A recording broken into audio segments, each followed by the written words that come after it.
এজন্য বিশ্বনবী বলতেন আসাদুহুম ফি আমরিল্লাহি ওমর, আমার দ্বীনের ব্যাপারে সবচেয়ে কঠোর ওমর। বিশ্বনবী বলতেন আমার পরে কোনো নবী নাই, কোনো রাসূল নাই, তবে আমার পরে যদি কেউ নবী হতো আমার ওমর নবী হয়ে যেত। লা নবিয়্যা বা'দি ওয়ালা রাসূল, আমার পরে রাসূল নাই, কোনো নবী নাই, তবে লাউ কানা বা'দি নবিয়্যুন লাকানা ওমর। প্রভু তুমি বলেছো রাসূল দেবে না, বলনি দেবে না ওমর, বলনি দেবে না হামজা তারিক, খালিদ বিজয়ী সমর। প্রভু তুমি বলেছো রাসূল দেবে না, বলনি দেবে না ওমর, বলনি দেবে না হামজা তারিক, খালিদ বিজয়ী সমর। প্রভু তুমি বলেছো রাসূল দেবে না। আল্লাহু আকবার। মদিনায় যত মুনাফিক ছিল জমের মতো ভয় পাইতো সাইয়েদনা ওমরকে। শয়তানদের লিডার ইবলিসও ভয় পেত ওমরকে। বিশ্বনবী বলেন ওয়াল্লাযী নাফসি বিয়াদিহি, ওমর ওই সত্তার কসম যেই সত্তার হাতে আমার আত্মা, মা লাকিয়াকা শাইতানু সালিকান ফাজ্জান ইল্লা সালাকা ফাজ্জান গায়রা ফাজ্জিক। ওরে ওমর, শয়তান যদি তোমারে কোনো রাস্তায় দেখে, ইবলিস যদি তোমারে কোনো রাস্তা দিয়ে হাঁটতে দেখে, ইবলিস ওই রাস্তা রেখে দিয়ে অন্য রাস্তা দিয়ে হাঁটে। ইবলিসও সাইয়েদনা ওমর ফারুককে দেখলে, এই রাস্তা দিয়ে দেখলে ওর বাপের কি ও জীবনে এই রাস্তা দিয়ে হাঁটবে না, এই রাস্তা ধুইয়া ওই আরেক রাস্তা ধরবে, চিল্লায় পড়েন আল্লাহু আকবার। কাফেররা ভয় পেত, মুনাফিকরা ভয় পেত, শয়তান ভয় পেত, এমনকি বিশ্বনবীর বিবিরাও ভয় পেত। সুবহানাল্লাহ পড়েন। বিশ্বনবীর বিবিরা বিশ্বনবীরে ধরলেন, আমারে এটা কিনা দেন, ওইটা দেন। বিশ্বনবী কয় টাকা নাই, ক্ষমতা নাই, সামর্থ্য নাই, বেশি কথা কইলে তালাক নিয়ে যাও, তোমাদের চেয়েও সুন্দরী অনেক সতী সাধবী নারী আল্লাহ ব্যবস্থা করে দিবে। বিবিরা মাঝে মাঝে খুনসুটি করতো, নবীরে ধরতো, এটা নাই ওইটা নাই, এটা দেন। একবার সব বিবিরা টাইট করে ধরছে, ও নবী আয়েশার ঘরে যেদিন থাকেন সাহাবারা বেশি হাদিয়া পাঠায় কেন, আমাদের ঘরে যেদিন থাকেন পাঠায় না কেন? কালকে জুমার নামাজের পরে ঘোষণা দিবেন সবার ঘরে সমান সমান হাদিয়া। নবী কয় আমি হাইতান্ন। ও মিয়া, কে হাদিয়া দিবে, কটুক দিবে, এটা কি ইমাম সাহেবের কাজ? ইমাম সাহেবের বাসায় কে কোন দিন কি খাওয়াবে, কি গিফট দিবে, এটা তো কে যে গিফট দিবে তার ব্যাপার। বিশ্বনবী বললেন আবু বকরকে সবাই ভালোবাসে, তাই আবু বকরের মেয়ের ঘরে যেদিন আমার ডেট পরে থাকার সময় ওই দিন হয়তো বেশি হাদিয়া পাঠায়, তোমাদের ঘরে পাঠায় না, আমার বলার কোনো সুযোগ। বিবিরা কয় না আপনারে বলতেই হবে। নবী কয় আমি পারবো না, বিবিরা কয় পারবেন। ইন দ্য মিন টাইম দরজার উপর থেকে কে যেন সালাম দিল, আসসালামু আলাইকুম ওয়া রাহমাতুল্লাহ। বিশ্বনবী বললেন ওয়া আলাইকুম আসসালাম। বিশ্বনবী বুঝতে পারলেন সালামটা আমার ওমরের সালাম। বিশ্বনবী সালামের উত্তর দিয়ে বিবিদের দিকে তাকায়, দেখে একটা বিবি ওর সামনে নাই, সব উদাও, ভ্যানিশ হয়ে গেছে। ওই যে ওমর, সুবহানাল্লাহ পড়বেন না? এই জন্য ওমরকে শয়তানও ভয় পেত। আমাদের বাচ্চাদেরকে, আমার মেয়ে একটা মাত্র মেয়ে, খাইতে চায় না, শুধু আমার মেয়ে না, অধিকাংশ বাচ্চাদের এই অবস্থা। ওর আম্মু দিক দিয়ে খাওয়ায়, আবার দৌড় দেয়, আবার আমি খাওয়াই, আবার কান্নাকাটি করে, বলে গল্প শোনাও, তাইলে খাবো। এখন গল্প শোনাইলেও খায় না। বর্তমান সময়ের ছেলে মেয়েগুলো এরকম, এত জ্বালাতন করে, খেতে চায় না তো বলতে হয় বাঘ আসবে বাঘ, সিংহ আসবে সিংহ, সিংহ মামা আসবে, ঘুমাও ঘুমাও, এগুলো আমরা বলি না? বড় দোষী তো আপনারা কি বলেন? বাচ্চা যদি না ঘুমায়, না খাইতে চায়, এগুলোই তো বলে। বাঘ আসবে, বিড়াল আসবে। মদিনাতে ওমরে ফারুক যখন খলিফা, মদিনার কোন বাচ্চারা যদি না খেতে চাইতো, না ঘুমাইতে চাইতো, মদিনার মায়েরা বলতো তাড়াতাড়ি ঘুমাও, ওই যে ওমর আসতেছে, ওমর। আল্লাহু আকবার। কি শাসক ছিলেন সাইয়েদনা ওমর! সবাই সমান, উনার বিধান, উনার রীতি সবার জন্য সমান।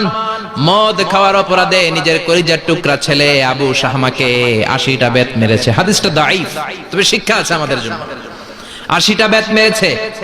এক রাওয়ায়াতে পাওয়া যায় বেত মেরে ছেলেটাকে আহত করে ফেলেছে, আর এক রাওয়ায়াতে পাওয়া যায় পিটাতে পিটাতে ছেলেটাকে দুনিয়া থেকে শেষ করে ফেলেছে।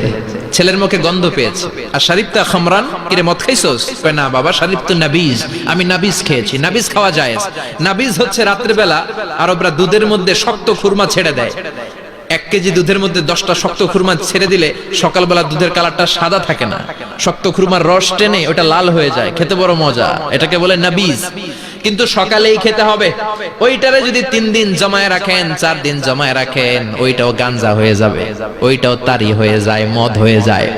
সাইয়েদনা ওমরের ছেলে এই কাজ করেছেন, একটু তারির স্বাদ নেয়ার জন্য 4 দিন রেখে দিয়েছে। সাইয়েদনা ওমর বললেন, কি খাইছস? কয় মদ খাই নাই। নাবিস খাইছস? এদিকে আয়। ইফতাহ ফামাক, মুখ খোল। হা করার পরে মুখের সামনে নাক নিয়ে গন্ধ দেখে মদের গন্ধ, কলারটা ধরে মসজিদে নববীতে নিয়েছেন। ইন দা মিন টাইম মসজিদে নববীতে জোহরের নামাজ হয়। নিজের ছেলেকে মসজিদে নববীর উস্তুয়ানা বলে, উস্তুয়ানাতু মসজিদে নববী, মসজিদে নববীর পিলারে বেঁধেছেন। যেহেতু উনি খলিফা, মসজিদে নববীর ইমাম, জোহরের নামাজের ইমামতি করলেন। সালাম ফিরালেন, আসসালামু আলাইকুম রাহমাতুল্লাহ, আসসালামু আলাইকুম রাহমাতুল্লাহ। সালামের পর বললেন, মাকানাকুম ইনদানা হাদ, সুন্নতের পর বসে যাবেন, আমাদের একটা হদ আছে। আল্লাহর দেয়া যে বিধান, বিচার, এটাকে আরবিতে বলে হাদ, প্লুরাল হচ্ছে হুদুদ। আমাদের হুদুদ আছে, মানে গুরুদণ্ড আছে, বসবেন। হাজার হাজার মানুষ সবাই ওযু করে যখন ঢুকতেছিল, দেখে আবু শামা পিলারে বাঁধা। সবাই তো আশ্চর্য, কি আজীব তামাশা, প্রেসিডেন্টের পোলা বাঁধা। নামাজের পরে বাইরে আসার পরে হাজার হাজার মানুষ তাকিয়ে আছে। কানাঘুষা শুরু হয়ে যায়। সবাই বলে, কি হয়েছে? ওমর কয়, আমার টানাটানি করা যাবে না। এই যে থামেন, এখন টানলে কি হবে আমি জানি, খুব বিশৃঙ্খলা হবে। দাঁড়ায় শুনেন, দাঁড়ায় শুনলে ডবল সোয়াব। আমি চলে গেলে এরপর আপনারা টানাটানি করে ঢুকেন। কথা শুনতেছেন তো? মনোযোগ আছে? লোকদের মধ্যে কানাঘুষা। প্রেসিডেন্টের ছেলে, কেউ কয় ওমর মনে হয় মারবে না, যেহেতু নিজের ছেলে তো একটু ধমকি টমকি দিয়ে ছেড়ে দিবে। কেউ বলে, না ওমর তো এত সহজ মানুষ না, মদের বিচার তো 80টা বেদ, মনে হয় 40টা মারবে। কেউ কয় না, 80টাই মারবে। ওমর চেয়ারে বসে জল্লাদরে ডাকলেন, বললেন, ইবদা বিসমিল্লাহ, নে চাবুক শুরু কর। বাইতুল মাল থেকে শক্ত সাইজের একটা চাবুক আনবি।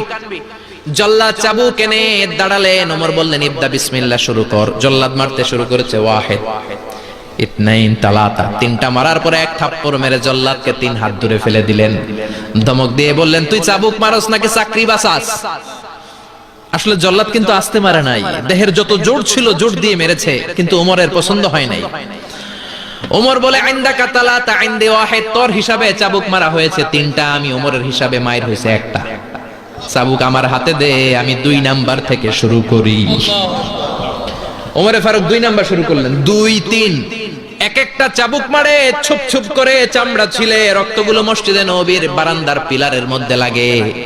ওমরের চেয়ে শক্তিশালী দ্বিতীয় কোন পুরুষ মদিনার জামিনে ছিল নাকি?